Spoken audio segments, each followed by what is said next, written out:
Moody McBroody Pants. This is another Nebish ladder game against Insanity. What the heck? I totally thought that I chose to cast this game specifically because he was playing against someone named Master Debater, which I thought was an awesome name. But apparently this isn't the same game, so now we have to play against someone with a normal name like Insanity. And everyone knows that playing against people with normal names is boring. Boring as crap. So we have to fast forward really far into the game and find out what happens. Ooh, really far into the game and find out what happens. Oh no, Scouting SCV got all the way back and saw double gas, I think. Did you see double gas, Nick? Did you see it? Yep, you saw double gas. Nick knows. Nick knows what you're doing. You're doing a standard, the thing that every Terran does. 1-1-1. Now obviously Nick's going 1-2-2 rather than 1-1-1, so it's not the standard thing that every Terran does, but you know, it's basically the standard thing that everyone does.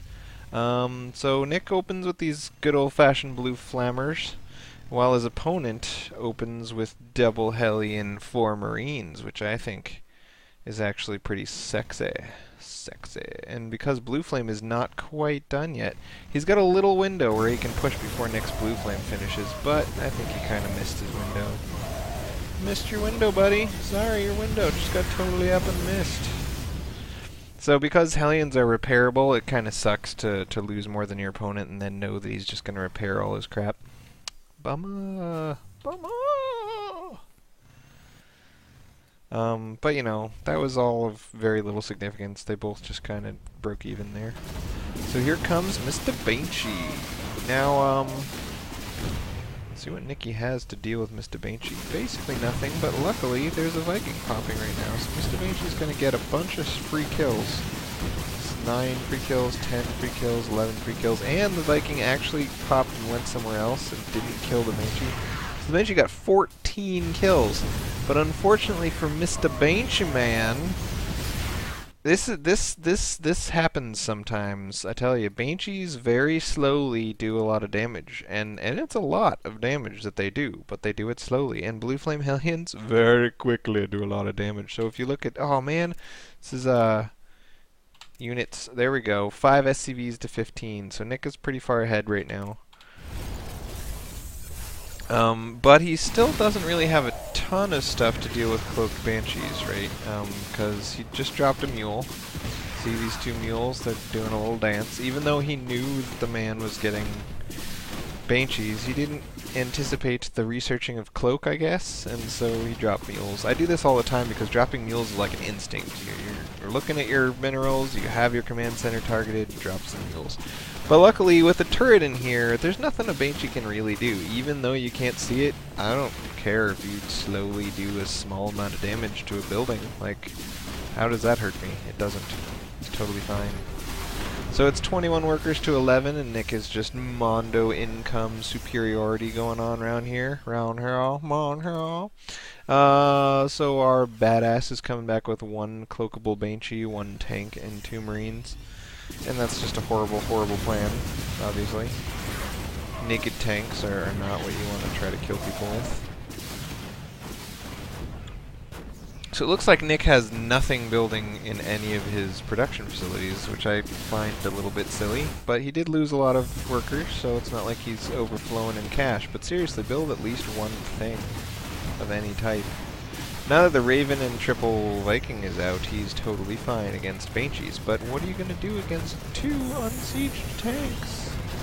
No! 2 tanks and 2 Marines! I'm sure during the game this felt really scary and intimidating, but seriously, 2 tanks. You can kill that with 10 Marines, which costs less than 2 tanks. Or you could take these Vikings and go land on the tanks and they would be dead. But Nick is going with the much more politically correct route of just getting his own tanks, sieging them up, and losing them.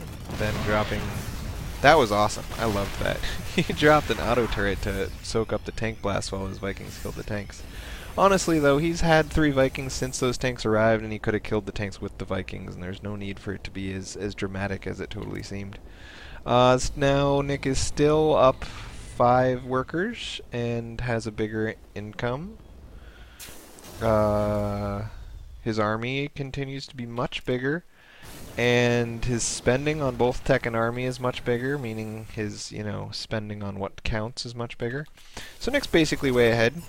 So let's go. One thing that I kind of remember this game now. One thing that bugged me about this game is that at this point Nick could, especially with this medevac, 1 Viking against 3 Vikings, 2 tanks and 6 Marines against a Blue Flame Hellion, 2 tanks and 3 Marines, 4 Marines, 2 Blue Flame Hellions. Nick has enough that he could just take his dropship, gain air superiority of this stupid Viking, and then carpet bomb drop his crap in here and just end the game.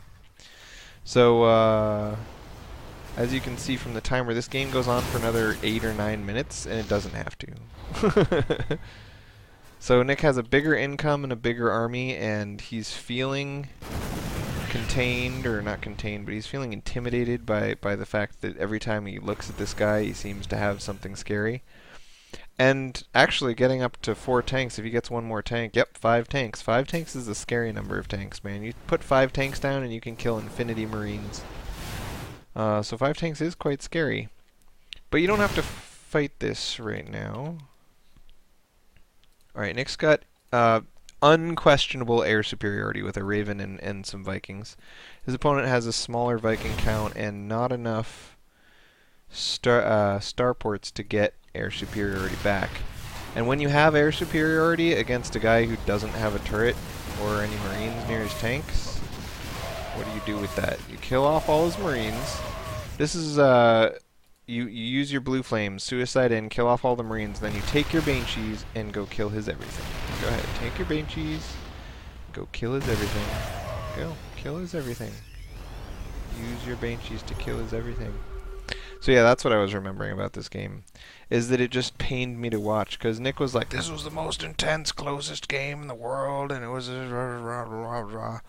And I was like, Nick, you had a higher income than him the entire game, and you killed all of his anti-air, and then had 2 Banshees and didn't go win, and it made me cry. So, no.